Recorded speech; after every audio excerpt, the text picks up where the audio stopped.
नमस्कार मंडळी. स्टार प्रवाहावरील आघाडीची मालिका ठरलं तर मग सध्या त्यातील ट्विस्ट आणि टर्न्समुळे चर्चेत आहे. या मालिकेत प्रिया ही खोटी तन्वी असल्याचं नुकतंच सिद्ध झालं. त्यातच आता नवीन ट्विस्ट येणार आहे. मालिकेत पाहायला मिळालं की अर्जुन आणि सायलीने मिळून प्रियाचा खोटेपणाचा पर्दाफाश केला.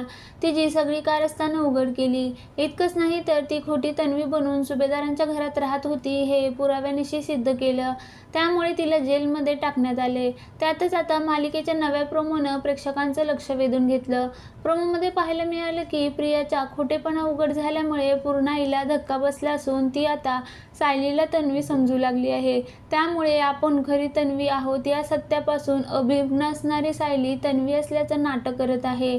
पूर्णाजी सायलीला कविता ऐकवते आणि शेवटच्या 2 ओळी म्हणायला सांगते.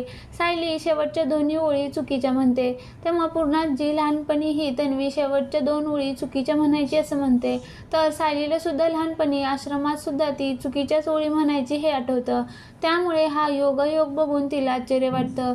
तर सुभेदारांना तन्वी आणि सायलीमधील हे साम्य पाहून धक्का बसतो. प्रोमो पाहून प्रेक्षक खुश झाले आहेत. प्लीज आता खऱ्या तन्वीला लवकरात लवकर आणा. एक साधा आणि सरळ प्रश्न आहे की जेव्हा खरी तन्वी म्हणजे सायली अपघातानंतर आश्रमात गेली तेव्हा तिने कधी आरसा वगैरे पाहिला होता की नाही, की तिथे आरसाच नव्हता आणि तिला आठवत नाही आपण लहान असताना कसं दिसायचं? एवढं आठवत नसेल का? कमाल आहे बाबा लिहिण्याचीही. सायलीला आठवू दे की तन्वी आहे अर्जुनची मैत्रीण आणि ती विसरू दे की सायली अर्जुनची बायको आहे. मग अर्जुन पुन्हा खऱ्या तन्वीला कसा प्रेमात पाडतो ते दाखवा. आरामात 1 वर्ष जाईल ह्यात. फक्त तन्वी अश्विनची बायको आहे असं नको वाटायला पूर्णाजीला. अशा कमेंट प्रेक्षकांनी केल्या आहेत.